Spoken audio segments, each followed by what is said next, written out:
स्वागत आहे आणखीन एका छानशा ब्लॉगमध्ये. तर आज काही नाही, तर आज एका कालचा पार्ट तर तुम्ही बघितलाय, तर तो पार्ट 2 मी पुढच्या व्हिडिओमध्ये काढणार आहे. कारण आता थोडासा वेळ कमी आहे माझ्याकडे, बाकीची कामं पण खूप आहेत माझ्याकडे, पण तरी पण मला एका व्हिडिओला उत्तर द्यावं असं वाटतं. आणि त्यांनी पण मला 2 व्हिडिओला कमेंट केली, एकच कमेंट 2 व्हिडिओला केली की पायलमध्ये असं व्हिडिओ वाचून कमेंट वाचून दाखवते, पायलला तुम्ही स्पेशल चाइल्ड का बोलता, प्लीज रिप्लाय. एक खूप दिवसांनी पिक्चर बघायला, त्या व्हिडिओला शॉर्ट व्हिडिओला त्यांनी ही कमेंट केली. आणि नंतरून तुम्हाला दाखवते की नंतरून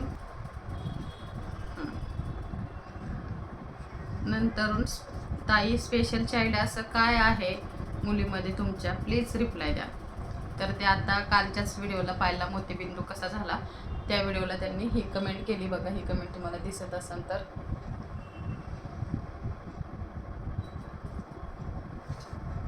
तर मी सांगते तिच्यामध्ये स्पेशल असं काय आहे. आणि आणखीन एक कमेंट आहे, आता ह्या दुसऱ्या ताईंची ही कमेंट आहे. त्यांनी काही नाही, राणी सुतार म्हणून ह्या ताई आहेत, त्यांनी विचारले की कोणतं हॉस्पिटल आहे हे. तर मी ह्या हॉस्पिटलच्या अगोदर थोडीशी माहिती सांगते.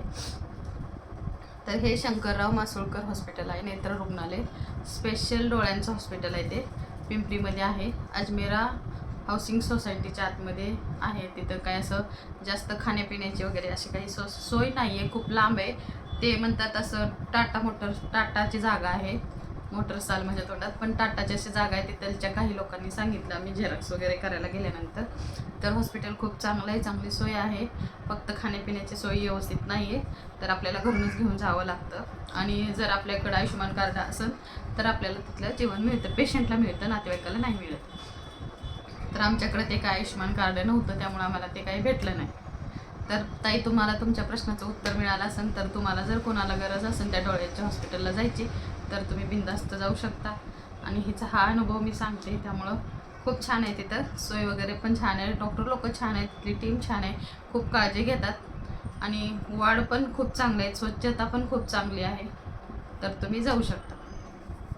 तर दुसरी कमेंटच उत्तर देते की स्पेशल चाइल्ड असं काय आहे, तुम्ही उत्तर द्या म्हणताय. तर सांग बाई, तुझ्यात काय स्पेशल आहे.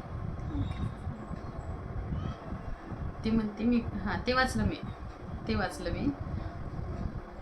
हां ताई, स्पेशल चाइल्ड असं काय आहे तुमच्या मुलीमध्ये, ते तुम्ही प्लीज रिप्लाय द्या. तर स्पेशल म्हणजे बघा, हिचा कलर सगळ्यात महत्त्वाचा स्पेशल आहे, सगळ्यांचाच असा कलर असू शकत नाही. आणि आमच्या घरात तर स्पेशलच झाली, कारण माझी 2 मुलं एकदम वेगळे आहे. त्यांचा पण मी फोटो तुम्हाला दाखवते, इथं स्क्रीनला दाखवेन आणि इथं पण व्हिडिओमध्ये दाखवते, तोपर्यंत फोटो काढ. तर त्या दोघांचा पण फोटो मी तुम्हाला दाखवते. माझे 2 मुलं खूप वेगळे आहेत. तुम्ही जर तो व्हिडिओ बघितला नसेल, पहिलेचे व्हिडिओ नसेल बघितलं, तर तुम्हाला वेळ लागत असेल. तर ही दुसरी मुलगी आहे माझी.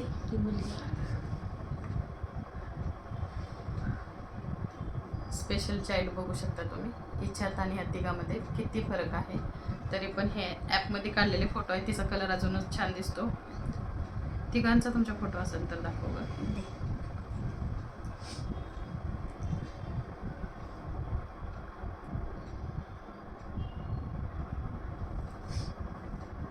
आणि सगळ्यात महत्त्वाचं म्हणजे स्पेशल चाइल्ड मी तिला का म्हणते, तर तिच्या अंगावर असे पुरळे येतात.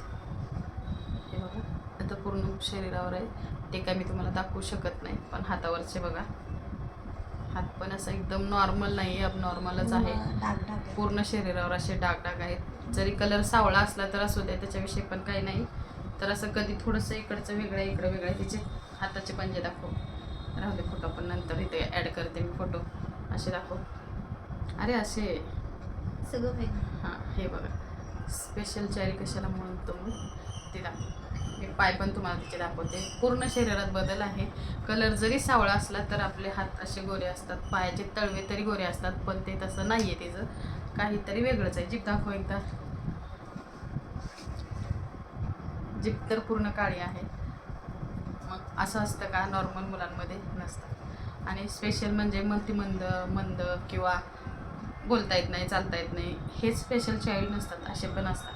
आता ही आहे 24 वर्षाची, पण हिची बुद्धी 20 वर्षाचीच आहे, 4 वर्ष कमी. म्हणजे एवढं तिला असं पटकन कोणी काय बोललं तर तिला असं पटकन उत्तर देता येत नाही. आताची मुलं कसं कोणी काय बोललं तर पटकन लगेच उत्तर देतात, तसं ही बोलू शकत नाही. आईला कोणी काय म्हटलं तरी पटकन असं उत्तर देत नाही. 1-2 दिवस त्या गोष्टीवर विचार करते आणि मग त्या प्रश्नाचं उत्तर देते. तर असं आहे. तर बघा हे आहे फोटो. हे दोघं बघा कशी दिसतात आणि मी.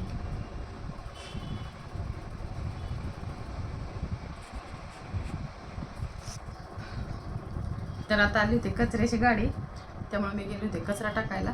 ही काय दाखवत होती का फोटो दाखवला तेही मला म्हटली मी फोटो दाखवलाय.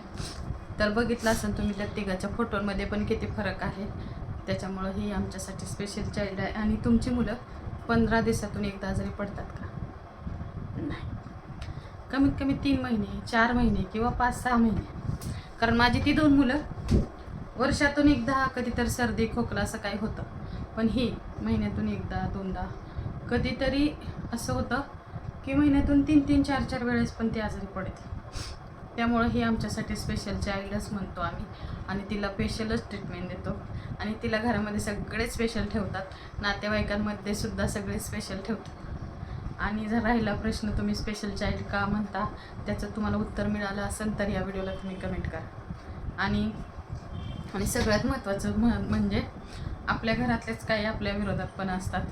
काही चांगले असतात, काही वाईट असतात. काही लोक मला नावं पण ठेवतात. तो व्हिडिओ बनवते. मला व्हिडिओ बनवण्याची आवड पहिल्यापासूनच आहे. आणि मी पायलवर व्हिडिओ कधीच बनवले नव्हते. माझे याच्या अगोदर पण मी तुम्हाला इथं स्क्रीनशॉट दाखवेन. याच्या अगोदर पण माझा चॅनल होता, त्याला तर 12,500 सबस्क्रायबर होते. पण मी त्याच्यामध्ये अजून कधीही मी म्हटलं नव्हतं की माझी मुलगी अशी आहे किंवा काय आहे. पण यावेळेस मला खूपच राग आला होता. कारण कशाचा राग आला होता, आम्ही गेलो होतो तुळजापूरला. तो ब्लॉग मी पहिल्यांदाच बनवला. आणि तसा म्हणजे हिच्यावरच बनवला की मला असं का करतात लोक की मी अशी दिसते, ही अशी दिसते, ही तुमचीच मुलगी आहे का, काय आहे, विचित्र नजरेने बघणं. बाहेर गेलं की एकदम लोक असं वेगळ्या नजरेने असं बघतात आणि स्वतःमध्ये कुजबुजतात. त्याच्यामुळं मला तो व्हिडिओ बनवणं भाग पडलं. आणि काही लोकांना ते व्हिडिओ आवडायला लागले. हिच्याबद्दल कोणाला माहिती पाहिजे होती म्हणून मी ती माहिती शेअर करते. मला पण, तिला पण भारी वाटतं. ती म्हणते मला पण आता सांगायला आवडायला लागलं, कारण मला पण लोक खूप त्रास देतात. तर काही लोक चांगलं म्हणतात. मी तिला कमेंट वाचून दाखवते. आता सध्या तिला वाचायचं नाही आहे किंवा मोबाईल पण बघायचा नाही, फक्त व्हिडिओमध्ये मी तिला थोड्या वेळासाठी अशी बसवते. त्यामध्ये पण व्हिडिओ मी थोडा थोडा स्टॉप करते आणि मग तिला दाखवते. तिचा चेहरा हसमुख आहे, ती सारखी हसत असते. मी तिला म्हणत असते की तू हसत राहा, चांगली राहा. तर मला काही लोक नावं पण ठेवतात आणि काही लोक घरातले पण खूप सपोर्ट करतात. मला बाकीच्याचं काही मॅटर करत नाही. माझे मिस्टर मला सपोर्ट करतात, सगळ्यात महत्त्वाचा पॉईंट तो. आणि माझी 3ही मुलं मला सपोर्ट करतात. ते व्हिडिओमध्ये समजा ते येत नसतील पण सपोर्ट खूप करतात. ठीक आहे, तुला जे करायचं ते कर. मग मी त्यांना पण अगोदरच असे सांगून ठेवले की काही लोक आपल्याला चांगले कमेंट करतात, काही वाईट करतात. ते म्हणले असं जगात तर आपल्याला नातेवाईकात सुद्धा बरेच लोक आम्हाला चांगलं म्हणतात, काही वाईट म्हणतात. मग आपण सगळ्याच्याच तोंडाला हात लावू शकत नाही. तर मला आवड आहे, जर तुम्ही सर्वांनी सपोर्ट केला तर आज माझी परिस्थिती बदलू शकचाल तुम्ही. आणि मी माझ्या या मुलीसाठी काहीतरी करू शकाल असं मला वाटतं, म्हणून मी व्हिडिओ बनवतो. कुठंतरी सक्सेस मिळेल. माझ्या 2 वर्षाची मेहनत मी असंच कोणीतरी कमेंट केली होती. मग आमच्या आहोने ती बघितली, त्यावेळेस त्यांना खूप हट झालं. ते 2 दिवस मला बोलले, बडबड केली. मला राग खूपच आला त्यावेळेस, म्हणून मी 12,500 असलेलाचा चॅनल डिलीट मारून टाकला. 2 वर्षाची मेहनत होती. 2 वर्षात माझे 2 व्हिडिओला माझ्या 1 मिलियनमध्ये यूज आले होते. तो चॅनल मी पूर्ण डिलीट केला. नंतर मी खूप 6 महिन्याचा गॅप घेतला आणि नंतर परत हीच रुटीन सुरू ठेवली. म्हणजे मी आता ऑगस्टमध्ये हा चॅनल ओपन केला, म्हणजे जो आता चालू आहे तो. मग त्याच्यावर मी परत कंटेंट बनवायला सुरुवात केली. याच्यात पण धरसोड होते. म्हणजे का होते ती पण, ही आजारी असली की माझं थोडंसं दुर्लक्ष होतं किंवा माझी मानसिक स्थिती कधी खराब असली की मग ते पण दुर्लक्ष होतं. माझ्या संसाराला कुठंतरी माझा हातभार लागावा. संसाराचं तर असू दे, पण हिच्यासाठी हॉस्पिटलला जाण्याचा खर्च तरी भागावा मला असं स्वतःला वाटतं. म्हणून मी हिच्यासाठीच हा चॅनल आता जे काय असेल इथून पुढचे कंटेंट म्हणा किंवा काय असेल सगळे हिच्यावरच अवलंबून असते आणि हिच्यासाठीच मी आता व्हिडिओ बनवणार. आणि मी आता स्वतःला असं ठरवलं आहे की कोणी काही म्हणलं तर मी आता लक्ष देणार नाही, मी व्हिडिओ बनवत राहणार. तू करणार ना सपोर्ट? खूप मला खूप आवड आहे व्हिडिओ काढायची. हिच्याबद्दलची मी माहिती पण तुम्हाला नेहमीप्रमाणे म्हणजे सांगत राहील. आता प्रत्येकजण असे विचारतात की कलर काळा का आहे, कलर काळा काय, आता ते काय मी कधीच सांगू शकणार नाही, तो देवच सांगू शकतो. तर त्याच्याबद्दल तर मी कधीच उत्तर देऊ शकत नाही. तर ही चांगली झाल्यानंतर आम्ही छान छान व्हिडिओ बनवू. घरातलं काय होते काय नाही ते तुम्हाला मी दाखवत जाईन. आणि तिच्या रंगाचं तर तुम्ही आता सगळ्यांनी खूप खूप सपोर्ट केला आहे की ती दीदी छान दिसते, छान आहे, खूप म्हणतात ती नशीबवान आहे, तिला तुझ्यासारखी आई मिळाली. तिचे पप्पा पण खूप चांगले आहेत, तिचे बहीण भाऊ पण खूप चांगले आहेत, तिला सगळेजण सपोर्ट करतात. आणि काही लोकांचं असं म्हणणं असेल की बाबा तिचे पप्पा काय करत नाहीत का, तर ते करतात पण त्यांना जास्त व्हिडिओमध्ये बोलता येत नाही किंवा आवड नाही, म्हणजे आवड आहे पण बोलता येत नाही, त्यामुळे ते व्हिडिओमध्ये येत नाहीत. आणि ते जर कामाला नाही गेले तर आम्ही खाणार काय, ह्या घराचं भाडं भरणार कसं, आणि मुलगा बी कामाला नाही गेला तर मग करणार काय. तर त्यामुळे ते दोघं त्यांच्या कामामध्ये बिझी असतात. आणि मुलगी माझी सासरी आहे, खुश आहे, चांगली आहे. कधी ती आली तर तिच्यासोबत मी नक्कीच व्हिडिओ बनवल आणि तुम्हाला दाखवून ह्या दोघीमध्ये काय साम्य आहे आणि काय स्पेशल आहे हिच्यामध्ये आणि तिच्यामध्ये काय स्पेशल आहे ते पण तुम्हाला दाखवून. चला हा व्हिडिओ मी इथंच संपवते. अजून पुढच्या व्हिडिओमध्ये पार्ट 2 येणार आहे. मागच्या व्हिडिओचा मोतीबिंदू झाला, हिला कोणता आजार आहे, तो आजार कशामुळं होतो, का होतो, मुलांमध्ये काय कमी असतं, आम्ही जी ही चूक केली ती तुम्ही करू नका, तुमच्या मुलांना असा त्रास होऊ नये म्हणून मी तुम्हाला पुढचा ब्लॉग नक्की उद्या शेअर करेन. आजच्या पुरतं एवढंच होतं. चला व्हिडिओ आवडला तर लाईक करा, शेअर करा आणि चॅनलला सबस्क्राईब करा प्लीज, सगळ्यांनी सपोर्ट करा. चला भेटूया पुढच्या व्हिडिओमध्ये. आणि असं असतं देवता आली त्याला कोण मारे, कधीच कोणी काय करू शकत नाही. जोपर्यंत मी खंबीर आहे तोपर्यंत. पण कधी कधी मी पण खचून जाते, ती जर जास्तच रडायला लागली म्हणजे तिला कुठले आजार सहन होईना. आता ऑपरेशनला जायच्या आधीच 2 दिवस तिचा इतका कान दुखत होता, 2 हॉस्पिटलला नेलं. हॉस्पिटलवाले पण खूपच पैसे घेतात. एका हॉस्पिटलला नेलं छोट्याच, तिने माझ्याकडून 700 रुपये घेतले, तिचे 200 रुपये फी घेतली आणि 500 रुपयाची औषधं दिली. ती सगळी औषधं म्हणली तुम्ही 2 टाईम घेतली तरच तुम्हाला फरक पडेल, तिच्या कानामध्ये पू झालाय असं तसं तिने सांगितलं. थोडंसं घाबरलो, म्हणलं तर ऑपरेशन करायचं डोळ्याचं की कसं होईल काय होईल. 2 दिवस तिने औषध गोळ्या घेतल्या तरी काही फरक पडला नाही.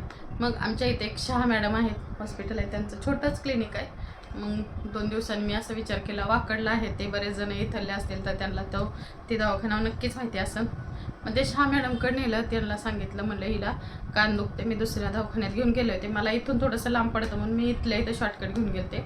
मग त्यांनी एकच दिवसाचा एकच कोर्स केला आणि एकच इंजेक्शन दिलं, ती चांगली ठणठणीत झाली, कान दुखायचे पण राहून गेला. तर हिला असं अचानक काही पण होतं, त्यामुळं ती 2 दिवस एवढी रडल्यावर मी खूप घाबरले होते. 2 दिवस पूर्ण रडायचे, मला जगायचंच नाही, मी डायरेक्ट अशी बोलते. मला कारण हिला सारखं असं वाटतं की मला एक झालं की एक झालं की एक. आता आज समजा कान दुखतोय तर उद्या कधीतरी नाक दुखल, कधी दाढ दुखल, कधी काय दुखल सांगता येत नाही.